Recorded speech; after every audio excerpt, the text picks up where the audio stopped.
بسم اللہ الرحمن الرحیم، السلام علیکم ورحمۃ اللہ وبرکاتہ۔ ہم نے درس قرآن شروع کیا تھا اور الحمدللہ سورہ فلق پر ہم چل رہے تھے، تو کچھ باتیں سورہ فلق کے متعلق ہو گئی تھی، ایک دو باتیں رہ گئی۔ آج میں مختصر سا آپ کے سامنے تذکرہ کروں گا۔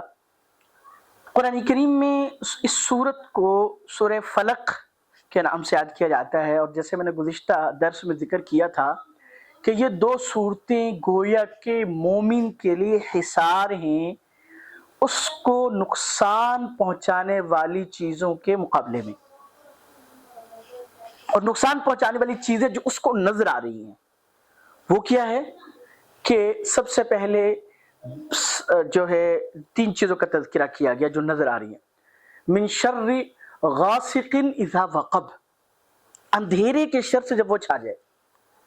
فطرتی طور پر انسان اندھیرے سے وحشت کھاتا ہے، طاقتور سے طاقتور انسان ہو تو شاید وہ کسی درجے میں نہ ڈرے۔ عام طور پر نارملی طبیعت کا انسان اندھیرے سے گھبراتا ہے، یعنی ایسا نہیں ہے کہ ڈر جائے مر جائے، ایسا نہیں، ڈرنا فطرتی طور پر ڈرنا۔ جیسے مثال کے طور پر ہم سب کو پتہ ہے ہم نے قبر میں جانا ہے اور جانا ہی جانا ہے، لیکن کیا ہوتا ہے کہ ہم قبر تو دور کی بات ہے، قبرستان میں رات کے اندھیرے میں اکیلے عام طور پر نہیں جاتے، جبکہ ہمیں یہ یقین ہے کہ مردہ دوبارہ زندہ نہیں ہو سکتا۔ صرف کس چیز کی وحشت ہوتی ہے؟ رات کے اندھیرے کی۔ اور قبر سے بھی اس لیے میں وحشت ہوتی ہے کہ قبر بھی اندھیری ہے، یعنی قبر میں تاریکی ہے۔ جیسے حدیث پاک میں آتا ہے کہ میں تاریکی کا گھر ہوں، بچھوؤں کا گھر ہوں۔ اور تاریکی سے انسان کو کیوں جو ہے وہ گھبراہٹ ہوتی؟ کیونکہ تاریکی میں موذی چیزیں پھیل جاتی، یعنی ان کا کام آسان ہو جاتا ہے۔ مثال کے طور پہ چور چوری کر رہا ہے، دن کے وقت میں چوری کرتا ہے تو اس کے چہرے کی شناخت ہو جاتی ہے، کسی نہ کسی درجے میں لوگ جھاگ رہے ہوتے ہیں اس کو پتہ چل جاتا ہے، تو اب وہ رات کی تاریکی میں چوری کرتا ہے۔ اسی طرح موذی چیزیں جیسے سانپ بچھو وغیرہ ہیں، یہ رات کی تاریکی میں نکلتی ہیں کہ ان کو یعنی ان کو بھی انسانوں سے خوف ہوتا ہے، تو رات میں انسان کم ہوتے لہذا وہ نکلتے۔ اسی طرح جنات، سرکش شیاطین یا جو نقصان پہنچانے والے ہیں، ان کا رات ان کے لیے ایک یوں سمجھ لیجئے بہترین موقع ہوتا ہے، اسی لیے رات کا انتظار کیا جاتا ہے۔ بہت سارے واقعات دنیا میں ایسے ہیں کہ قتل و غارت گری یا کوئی بھی ایسا معاملہ تھا تو اس میں رات کی تاریکی کا انتظار کیا گیا۔ رات کی تاریکی مؤثر ثابت ہوتی ہے کہ ٹارگٹ بھی ہو جاتا ہے، نشانہ بھی لگ جاتا ہے، ان کا کام بھی پورا ہو جاتا ہے اور ان کو بھاگنے کا بآسانی موقع مل جاتا ہے۔ آج کا دور جو ہے اس میں کیمروں کی بھرمار ہے، لیکن رات کی تاریکی میں کیمرے بھی روشنی کے محتاج ہوتے ہیں۔ اگر روشنی نہیں ہے، کیمرے لگے ہوئے تو وہ آپ کو شناخت نہیں دے سکتے کہ کون بندہ تھا۔ عام کیمرے، کوئی ہائی لیول کے کیمرے ہوں تو وہ الگ سی بات ہے۔ بہرحال تو یہ میں نے عرض کیا کہ یہ جو ہے مطلب ایک اندھیرا۔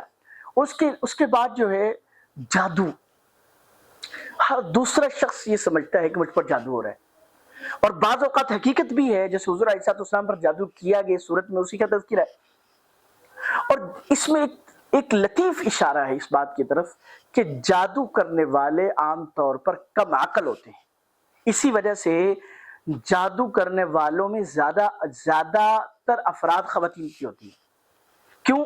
کہ عقل کی کمی ہوتی ہے، اور وہ کیا کہ جادو کر کے وہ اپنے زعم میں، اپنے گمان میں سمجھ رہے ہوتے ہیں کہ مخالف کو ڈھیر کر دیں گے، جبکہ ظاہر سی بات ہے اللہ پاک کا ایک نظام ہے، تکوینی نظام، کہ ایک انسان کو ایک حد تک اسباب کے درجے میں تکلیف پہنچ سکتی ہے، اس سے آگے انسان کو اللہ تعالیٰ انسان کے فرشتے حفاظت کر رہے ہوتے ہیں۔ ٹھیک ہے، اب ظاہر سی بات ہے ہر جادو کرنے والے کی خواہش کیا ہوتی ہے؟ کسی اس کو مار دے، ٹھیک ہے، لیکن ایسا جادو کی وجہ سے انسان عام طور پر نہیں مرتا۔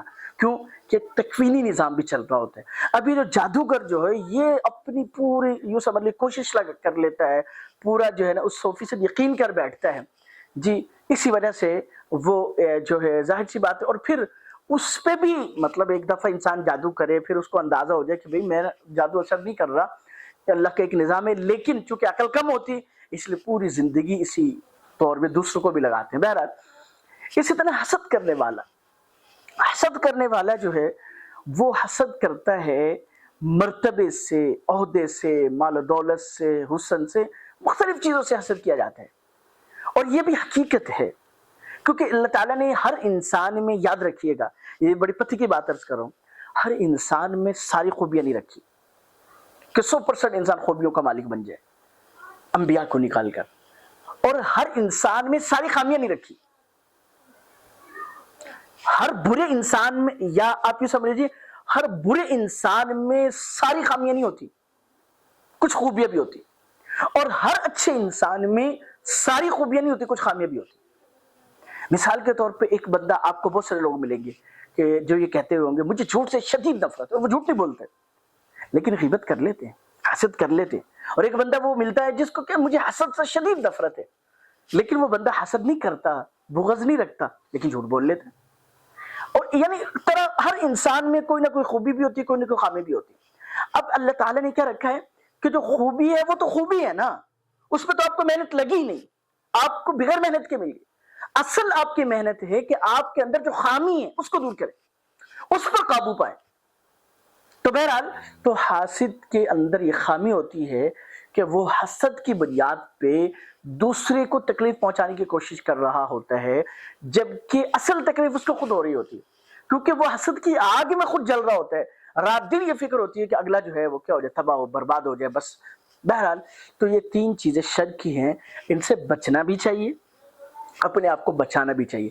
اس لیے کہا جاتا ہے کہ اپنے کاموں کو خفیہ رکھ کر کامیاب بناؤ، اس لیے کہ ہر صاحب منصب سے حسد کیا جاتا ہے۔ تو اس کا آسان حل یہ ہے کہ ہم سادہ بن کے رہیں، اپنے اگر کوئی خوبی ہے تو اس کو چھپائیں، اپنے پاس اگر کوئی مال و دولت ہے یا کوئی ایسی چیز ہے جس سے لوگ حسد کر سکتے ہیں، اس کو لوگوں کے سامنے ظاہر نہ کریں، حتی الامکان خود سے اپنے بڑائی ظاہر کرنے کے لیے، اپنے آپ کو بڑا بنانے کے لیے نہ ظاہر کریں۔ تو اس سے انشاءاللہ تعالیٰ آپ حسد سے بچ جائیں گے، اور دعاؤں کا اہتمام کریں، اور خاص طور پہ یہ دو صورتیں، ان کا اہتمام کریں۔